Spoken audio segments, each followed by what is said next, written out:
नमस्कार साथियों, एक बार फिर से आप सभी का स्वागत है हमारे YouTube चैनल पर, जहां पर हम बीते कई दिनों से आपके सिलेबस में प्रिस्क्राइब्ड लिटरेरी पीरियड्स हैं उनके बारे में बात कर रहे हैं। अभी तक हम रेनेसा से स्टार्ट करके जैकोबियन, फिर मेटाफिजिकल, इसके बाद हमने रोमांटिसिज्म जो है वो पढ़ लिया और न्यू क्लासिकल एज है वो भी पढ़ लिया। आज हम जिस टॉपिक की बात करने वाले हैं वो रहेगा विक्टोरियन एज, जहाँ पर जानकारियाँ थोड़ी सी कम है in compare to the new classical age और रेनेसा। उनके कंपैरिजन में थोड़ी सी कम जानकारियाँ हमको देखने को मिलती हैं। तो आखिरकार वो कौन कौन सी इंपॉर्टेंट जानकारियाँ हैं जो आपको याद रखनी है और आपकी एग्जामिनेशन के अंदर वहाँ से प्रश्न पूछा जा सकता है, उन सारी चीज़ों की बात करेंगे हम एमसीक्यूज़ की हेल्प से। क्योंकि मेरा ऐसा निजी अनुभव रहा है कि एमसीक्यूज़ आपके रिवीजन के दौर में, जब आप अंतिम समय बचाए, जब 10-20 दिन बचे हो आपके, उस समय ये बहुत ज़्यादा हेल्प करते हैं। क्वेश्चन का पैटर्न पता चलता है और साथ में ज़्यादा से ज़्यादा जानकारियाँ जो हैं हमारा दिमाग रिटेन भी कर पाता है। तो उन्हीं सारी चीज़ों को ध्यान में रखते हुए हम बात कर रहे हैं। आज कोई नए ऑडियंस अगर हमसे जुड़ते हैं तो मैं उनको बता दूं, टीएमए जो है बीते कई दिनों से आपके एग्ज़ाम को ध्यान में रखते हुए इंग्लिश से संबंधित जितनी भी जानकारियाँ हैं वो प्रोवाइड करवा रहा है। और नीचे डिस्क्रिप्शन में आपको हमारा टेलीग्राम लिंक दे रखा है, वहाँ से आप जुड़ सकते हैं, जहाँ पर बहुत सारी अच्छी प्रैक्टिस जो है वो भी होती है। इसके बाद कोई चैनल पर एक्टिविटी दूसरी होने वाली है तो उसकी जानकारियाँ भी जो है वो हम वहाँ पे दे देते हैं। ठीक है, तो आगे बढ़ते हैं। हम पहले क्वेश्चन पे आते हैं आज के विक्टोरियन एज के। ठीक है, ये आपके सामने फर्स्ट क्वेश्चन है।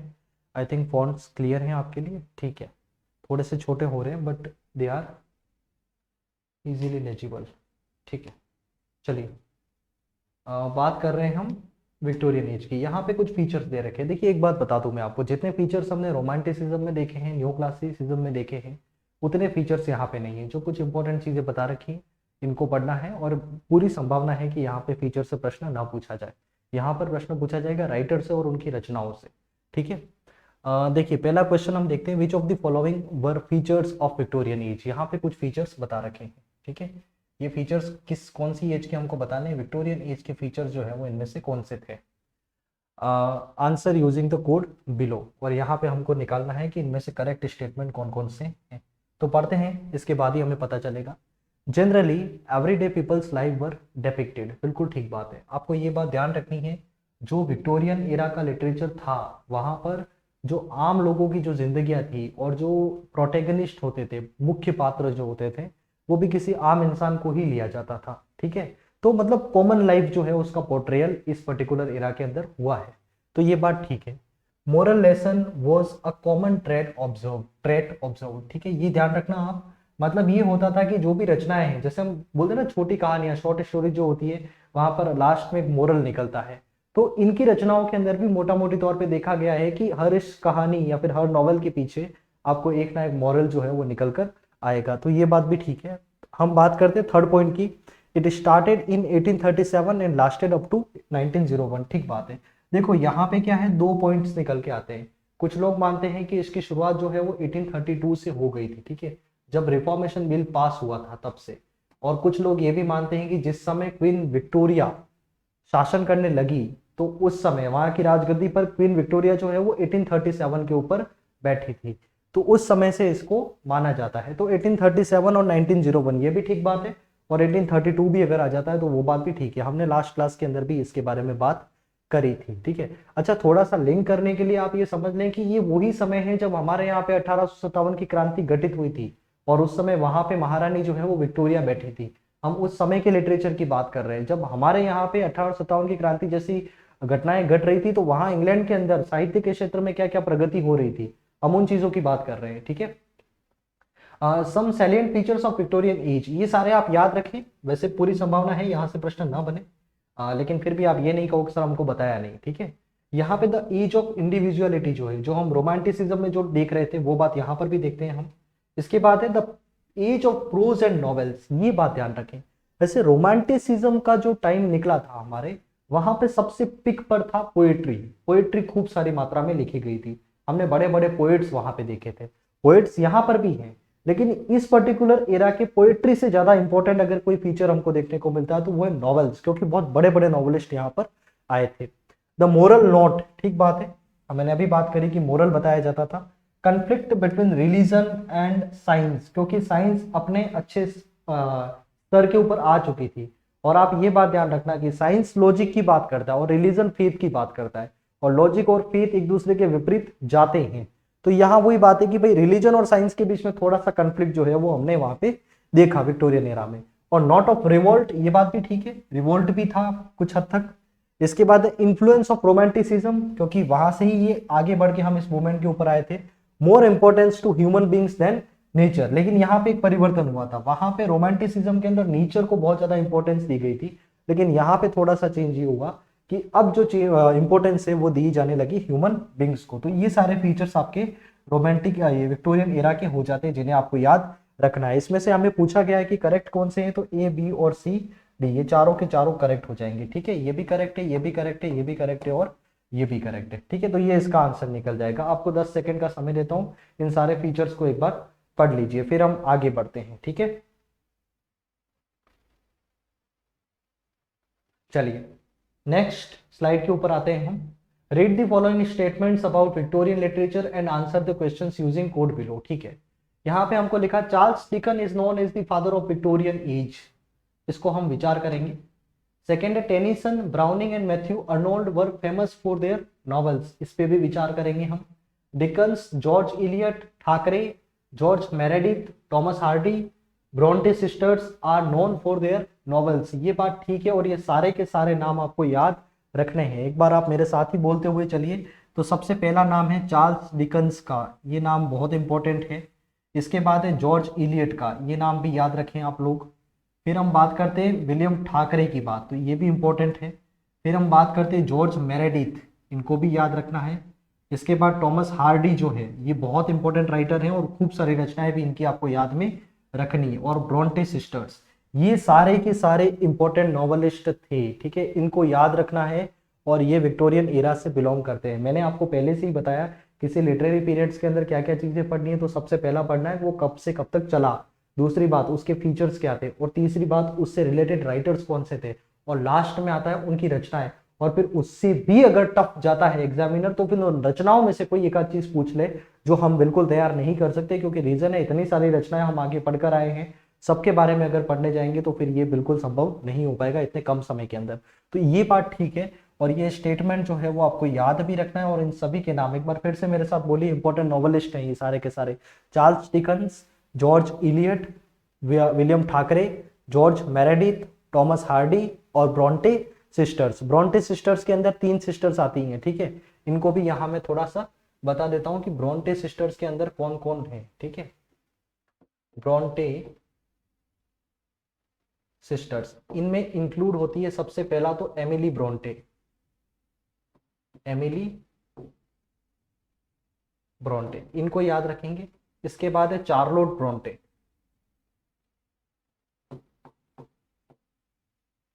इनको याद रखें। और उसके बाद है एन ब्रोंटे। ये 3 ब्रोंटे सिस्टर्स जो है वो हमको देखने को मिलती है। ठीक है, और एक बार और ये बात आ चुकी है मेरे सामने, ध्यान रखें इस बात का। खैर ये पूछे जाने वाला प्रश्न नहीं है एग्जाम के अंदर, लेकिन जॉर्ज इलियट का नाम जब मैंने बताया किसी को, और जॉर्ज इलियट का नाम बताते ही सर एक लंबे समय तक कुछ साथी हमारे ये ध्यान में रखते हुए भाई जॉर्ज इलियट जो है वो कोई मेल है, ऐसा नहीं है। जॉर्ज इलियट जो है वो भी एक फीमेल राइटर है। ठीक है, इसको भी याद में रखें आप लोग। तो ये सारे हैं। कभी कभार ऐसा देखा गया है कि ये स्यूडोनीम जो है अपना, जिस नाम से ये लिखते थे, तो वो थोड़ा सा मेल जैसा मैच करता है क्या। बाकी ये तीनों की तीनों फीमेल राइटर्स हैं, इनको याद रखें आप। Victorian age is popular for some masterpieces of novels, ठीक बात है, क्योंकि यहाँ पर ऐसी बहुत सारी नॉवेल्स आई हैं जो नॉवेल्स के इतिहास में सबसे बड़ी चीज है। ठीक है, या फिर जो जिनको याद किया जाए, ऐसी नॉवेल्स जो है वो रही है, यादगार समय रहा है नॉवेल्स के पॉइंट ऑफ व्यू से। आप देखते हैं Charles Dickens is known as the father of Victorian age, तो ये बात गलत हो जाती है। विक्टोरियन एज का फादर जो कहा जाता है वो कहा जाता है लॉर्ड टेनिसन को। किसको कहा जाता है? टेनिसन को कहा जाता है। ठीक है, तो ये स्टेटमेंट आपका क्या हो जाएगा? गलत हो जाएगा। Tennyson, Browning and Matthew Arnold were famous for their novels, ये बात भी गलत हो जाएगी, क्योंकि ये लोग जो है वो अपनी पोइट्री के लिए फेमस थे, ना कि नॉवेल्स के लिए। तो ये 2 स्टेटमेंट जो है वो आपके गलत हो जाएंगे। तो फर्स्ट ए रॉन्ग हो जाएगा, बी रॉन्ग हो जाएगा, सी सही है, डी सही है। Which of the statements are incorrect? Incorrect में ए और बी दोनों आएंगे, तो ये आपका आंसर हो जाएगा। ठीक है, आई थिंक ये क्लियर हो गया होगा। थोड़ा सा इसको पढ़े, इसके बाद हम बढ़ते हैं आगे। और ये सारे नाम जो है कोशिश करें क्लास के अंदर ही आप याद कर लें। ध्यान रखिए, इतनी बढ़िया जानकारी आपको इतने कम समय के अंदर नहीं मिलने वाली है। क्योंकि एक ही क्वेश्चन के अंदर 4 से 5 जानकारियां जो है वो हम लेकर आपके लिए आए हैं। ठीक है, इसको पढ़ ले एक बार। चलिए आगे बढ़ते हैं नेक्स्ट क्वेश्चन की तरफ। इसको पढ़िए, which of the following were features of Victorian age poetry. Victorian age poetry, इसके फीचर्स कौन कौन से हैं? Answer using code below, code दे रखे हमको, उससे हम आंसर निकालेंगे। Poetry of this age was dominated by Tennyson, Matthew Arnold and Robert Browning. मैं बिल्कुल आपको ये बात कहूंगा कि विक्टोरियन एज के अंदर आपको पोएट्री में इन 3 नामों को याद करके जाना है। ठीक है, बाकी आप चाहें तो स्किप कर सकते हैं, but you should not skip these 3 names. ठीक है, टेनिसन, मैथ्यू अर्नोल्ड और रॉबर्ट ब्राउनिंग, इनका नाम अच्छे से याद रखें। इसके बाद है Tennyson was made poet laureth, ये बात भी ठीक है। पोएट लोरेट किसको बनाया गया था? टेनिसन को बनाया गया था, तो ये भी ठीक है, ये भी ठीक है।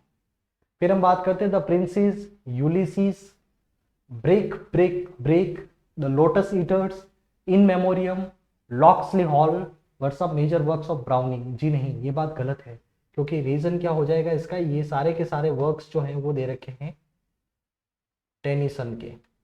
ठीक है, ये टेनिसन के वर्क्स है सारे के सारे। इसके बाद हम बात करते हैं In Memoriam is famous elegy by Tennyson written by Arnold.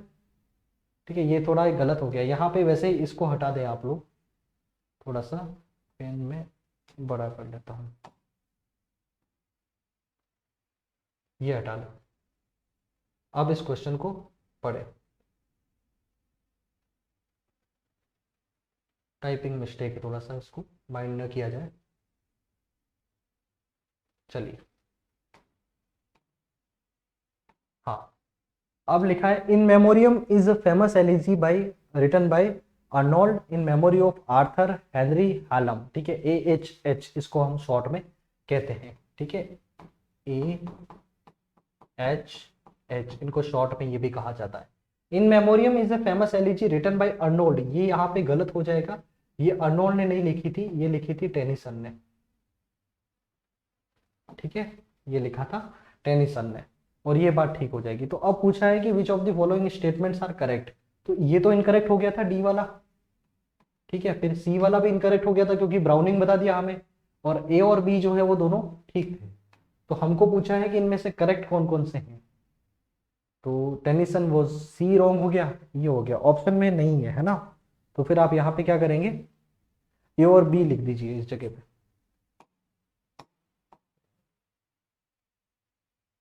यहाँ पे ऑप्शन में थोड़ा सा करेक्शन कर रहा हूँ मैं, और यहाँ लिख रहा हूँ मैं ए और बी, और ये आपका राइट हो जाएगा। ठीक है, ये आपके करेक्ट स्टेटमेंट्स है। इनको पढ़े एक बार, इन सारी रचनाओं को थोड़ा सा अपन रिवाइज करते हैं ताकि याद हो जाए। टेनिसन की रचनाएं देख रहे हैं हम, द प्रिंसेस बहुत इंपॉर्टेंट है। फिर बात करते हैं यूलिसीस, ये एक ड्रामेटिक मोनोलॉग है। ब्रेक ब्रेक ब्रेक ये भी है।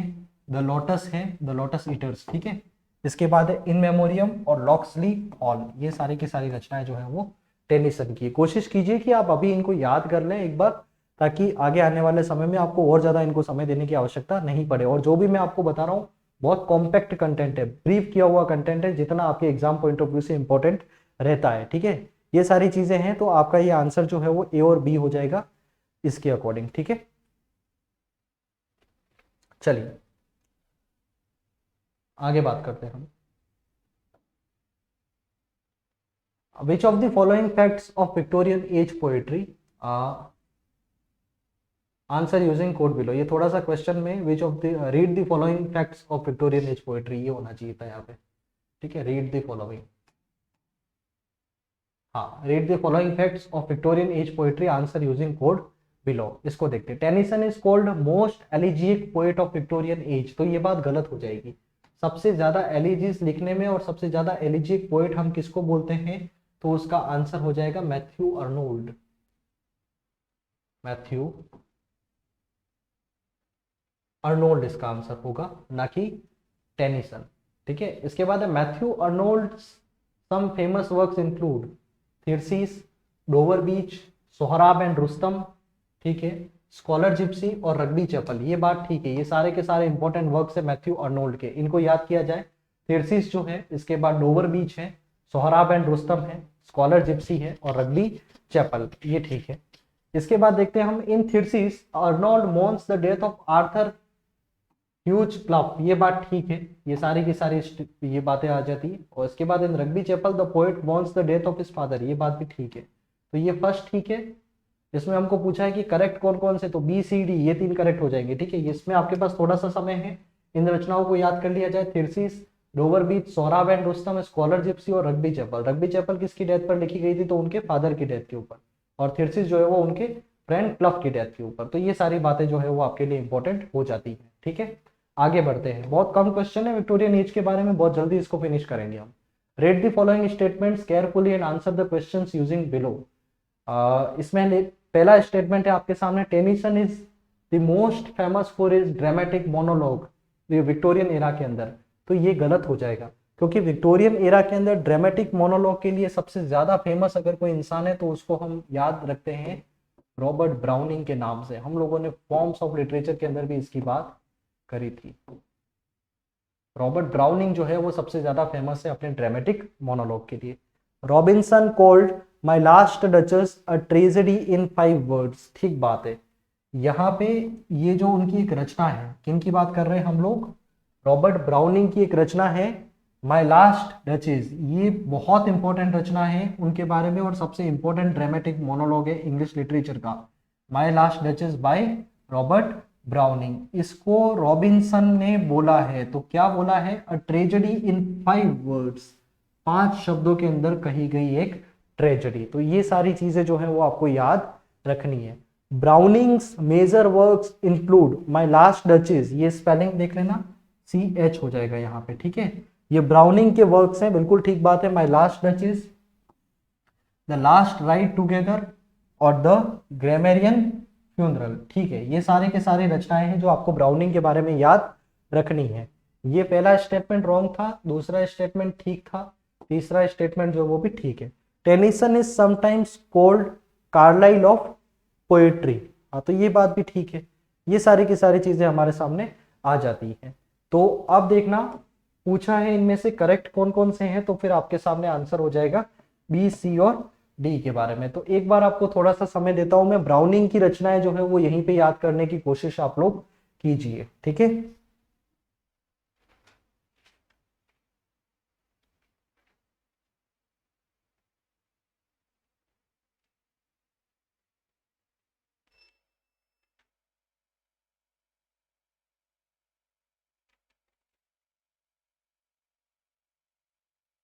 हाँ जी, तो आगे बढ़ते हैं यहाँ से थोड़ा सा हम, फिर देखते हैं आइडेंटिफाई द इनकरेक्ट मैच।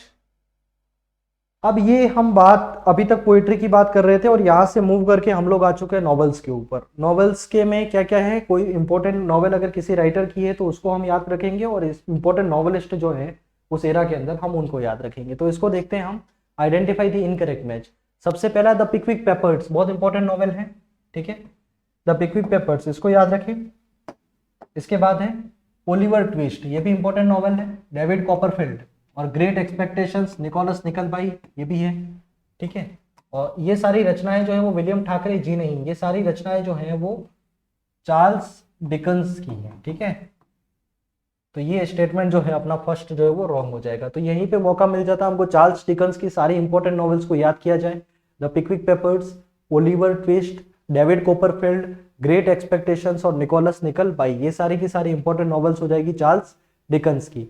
इसके बाद है मिडल मार्च, सिल्वर मार्नर, ठीक है, हाँ सिलास है, सॉरी सिलास मार्नर है, एडम बीड है, और the meal on the Floss. ये सारी की सारी रचनाएं जो है, Middlemarch, Silas Marner, Adam Bede, the meal on the Floss, ये सारी की सारी रचनाएं हो जाएंगी आपकी एमिली ब्रोंटे की। चलिए देखते हैं इसको आगे। द इगोइस्ट, ये जॉर्ज मेरेडिथ की रचना है, ये बात ठीक है, हम इसका समर्थन करते हैं। The mayor of Casterbridge, Tess of the d'Urbervilles, Woodlanders, far from the madding crowd, और ज्यूड द ऑब्सक्योर, ठीक है। अब देखना है, ये द मेयर ऑफ कास्टब्रिज, इसके बाद Tess of the d'Urbervilles, Woodlanders, far from the madding crowd, और ज्यूड द ऑब्सक्योर, ये सारी की सारी रचनाएं हैं वो चार्ल्स डिकन्स की नहीं है। ये रचनाएं जो हैं वो हो जाती है टॉमस हार्डी, ठीक है, टॉमस हार्डी, ठीक है। और यहाँ पर आपको ये जो बता रखा है कि मिडल मार्च, सिलास मार्नर और एडम बीड और नमील ऑन द फ्लॉस, ये एमिली ब्रोंटे की रचनाएं नहीं है, ये सारी रचनाएं हो जाएंगी आपकी जॉर्ज इलियट की, ठीक है। और उसमें भी अगर आपको मुझसे पूछे सबसे ज्यादा याद कौन सा रखना है तो मिडल मार्च, ये बहुत इंपॉर्टेंट वर्क है जॉर्ज इलियट का। तो ये सारी चीजें जो है वो याद रखें, आपको फिर से थोड़ा सा समय देता हूं मैं, इन रचनाओं को एक बार आप लोग याद कर लीजिए, ठीक है। फिर आगे बढ़ते हैं हम, एक बार पढ़ लीजिए इनको। The Pickwick Papers, Charles Dickens. फिर ओलिवर ट्विस्ट, ये भी चार्ल्स डिकन्स। डेविड कोपरफील्ड, ये भी Charles Dickens. Great Expectation, Nicholas Nickleby, ये सारी की सारी चार्ल्स डिकन्स की है, ठीक है। विलियम ठाकरे की अगर पूछ लिया जाए सर अब इनके बारे में क्या याद रखें, तो इनकी एक ही रचना आपको याद रखनी है, और वो याद रखनी है द वैनिटी फेयर, ठीक है। ये आपके एग्जाम पॉइंट ऑफ व्यू से बहुत इंपॉर्टेंट हो जाती है। Middlemarch, Silas Marner, Adam Bede, the meal on the Floss, ये सारी की सारी रचनाएं किनकी हो जाएंगी, जॉर्ज इलियट की। द इगोइस्ट जो है वो जॉर्ज मेरेडिथ की रचना है। The mayor of Casterbridge, Tess of the Urbervilles, woodlanders, far from the madding crowd और ज्यूड द ऑब्सक्योर, ये सारी की सारी रचनाएं हो जाएंगी आपकी टॉमस हार्डी की। तो ये अब पूछा गया है कि इनमें से करेक्ट स्टेटमेंट जो है वो कौन सा था, तो हमने देखा कि बी और डी जो है वो इनकरेक्ट थे, ठीक है। ये ठीक था, ए जो है वो भी इनकरेक्ट था, ठीक है, और बी जो है वो भी इनकरेक्ट था क्योंकि यहाँ पे नेम जो है वो इन्होंने चेंज कर लिया है, और डी जो है वो भी इनकरेक्ट था। हमको पूछा है कि करेक्ट कौन सा है, तो करेक्ट कौन सा है हमारे लिए, सी ओनली, ठीक है, ये सी ओनली जो है वो इसका आंसर हो जाएगा। आगे बढ़ते हैं यहाँ से। Read the following statements about Victorian novels. हम इसके बाद एक और अंतिम क्वेश्चन करेंगे और इसके अंदर सारे इंपॉर्टेंट राइटर्स और उनके वर्क्स जो है इस क्वेश्चन के अंदर कंप्लीट हो जाने वाले हैं। Read the following statements about Victorian novels. Victorian novels के बारे में इंपॉर्टेंट चीजें क्या क्या है वो देखें हम, ठीक है। Bronte sisters wrote in the Victorian age, ये बात मैं बता चुका हूँ कि जो 3 सिस्टर्स थी उनका नाम था, तो इन्होंने कौन सी एज के अंदर लिखा है, विक्टोरियन एज के अंदर लिखा है, तो ठीक बात है। इसके बाद Brontë sisters include Charlotte, Emily, EMI है ना, ये ए नहीं है, एमिली एंड एन, ये बात भी ठीक है, ये तीनों थी। इसके बाद Wuthering Heights was written by George Eliot, तो ये बात गलत हो जाएगी। ये जो वदरिंग हाइट है ये भी इंपॉर्टेंट वर्क है, ये आपको याद रखना है, ये लिखा गया था एमिली ब्रोंटे के द्वारा, एमिली ब्रोंटे के द्वारा। मिनट, फिर से लिख देते हैं इसको, एमिली ब्रोंटे ने लिखा है, कौन सा, Wuthering Heights. Jane Eyre was written by Charlotte Bronte, ये बात ठीक है, जेन आयर इन्होंने ही लिखा था। और द टेनेंट ऑफ वाइल्डफेल हॉल, ये लिखा था एन ब्रोंटे ने, तो ये बात भी ठीक है। तो हमारे लिए ये सी स्टेटमेंट गलत हो जाता है, डी ठीक है, ई ठीक है। Which of the following statements are correct, तो ए, बी, डी और ई, ये आपका आंसर हो जाएगा। आपके पास समय है, इनको याद कर लीजिए अच्छे से। अब इसमें वदरिंग हाइट्स जो है ये बहुत इंपॉर्टेंट है, इसको ना भूले आप लोग, ये लिखा था एमिली ब्रोंटे ने, ठीक है। जॉर्ज इलियट के बारे में क्या याद रखना है, तो फिर मिडल मार्च हमको इंपॉर्टेंट है वो याद रखना है। चार्लोट ब्रोंटे के बारे में जेन आयर जो है वो याद रखें, और द टेनेंट ऑफ वाइल्डफेल हॉल जो है वो लिखा गया था एन ब्रोंटे के द्वारा। तो ये सारी चीजें आप लोग याद रखें। आज थोड़ा जल्दी चल रहा हूँ, उसका रीजन ये है कि मैं नहीं चाहता इस लेक्चर को और ज्यादा लंबा करूँ, क्योंकि कुछ ऐसी प्रतिक्रिया आई है कि सर समय थोड़ा सा कम है, तो लेक्चर अगर जल्दी फिनिश हो जाते हैं तो ये हमारे लिए ज्यादा हेल्पफुल रहेगा, इसलिए मैंने आज अपनी स्पीड जो है वो थोड़ी सी बढ़ा दी है, ठीक है। अब बात करते हैं, अंतिम स्लाइड है विक्टोरियन एज के बारे में। आपकी जितनी जानकारी आपको विक्टोरियन एज के बारे में याद रखनी है, अभी मैं आपको कह रहा हूँ इस क्लास को देखने के अंदर के बाद जो भी आपने नोट्स बना रखे, कहीं से भी आपने पढ़ा है, किसी कोचिंग से पढ़ा है, किसी बुक से पढ़ा है, आप इस सारे कंटेंट को एक बार देखना and then compare this with your notebooks और नोट्स, ओके। वहां आप कंपेयर करोगे और आपकी पाओगे कि आपके नोट्स के अंदर जो भी जानकारी आपने हाईलाइट कर रखी है वो सारी की सारी हमने इन 8 से 9 प्रश्नों के अंदर इंक्लूड कर दी है। और बहुत एक कॉम्पैक्ट लेक्चर, जैसा मैं देख पा रहा हूँ 23 मिनट अभी तक हो चुके हैं मुझे बोलते बोलते, तो ये सारा जो है आपका लेक्चर है, मतलब 30 मिनट के अंदर मैं ऐसा मान के चल रहा हूँ हम लोग इसको फिनिश कर देंगे। आधे घंटे के अंदर पूरा का पूरा विक्टोरियन एज जो है वो आपका रिवाइज होने वाला है, ठीक है।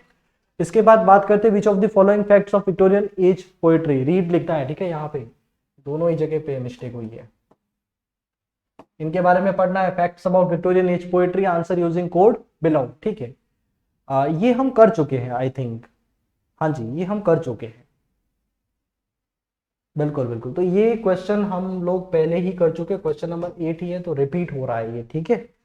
सो ये सारी की सारी चीजें थी गाइस आपके सामने, जब जहाँ पे हमने बात कर ली है विक्टोरियन एज पूरी जो है उसकी क्या क्या इंपॉर्टेंट क्वेश्चन जो है वो बन सकते हैं और कितना आपको याद रखना है, क्योंकि पढ़ने के लिए तो खूब सारा है। तो ये आज एक प्रयास रहा है लेक्चर को थोड़ा सा जल्दी फिनिश करने का, जैसी आप लोगों की डिमांड थी, तो मैंने 25 मिनट आई थिंक, जहां तक मुझे याद है 25 मिनट के अंदर ही हमने इस लेक्चर को वाइंड अप कर लिया। और अगर आपको लगता है कि ये लेक्चर आपके लिए यूजफुल है और आपके साथियों के लिए भी ये यूजफुल हो सकता है, तो हमारे प्रयासों को सराहना देने के लिए आप सिर्फ एक काम कर सकते हैं, इसे अपने साथियों के साथ शेयर करें, जिससे हमारा मनोबल जो है वो बना रहे। धन्यवाद आप सभी का इस लेक्चर को इतने तल्लीनता से सुनने के लिए। मिलते हैं नए लेक्चर के अंदर, जहां पर हम बात करेंगे मॉडर्न एज की, कुछ इसी तरीके से, जहां पर एक कॉम्पैक्ट लेक्चर के अंदर हम उसको जल्दी से जल्दी कवर कर पाए। Thank you so much again, फिर से मिलते हैं नए लेक्चर पर।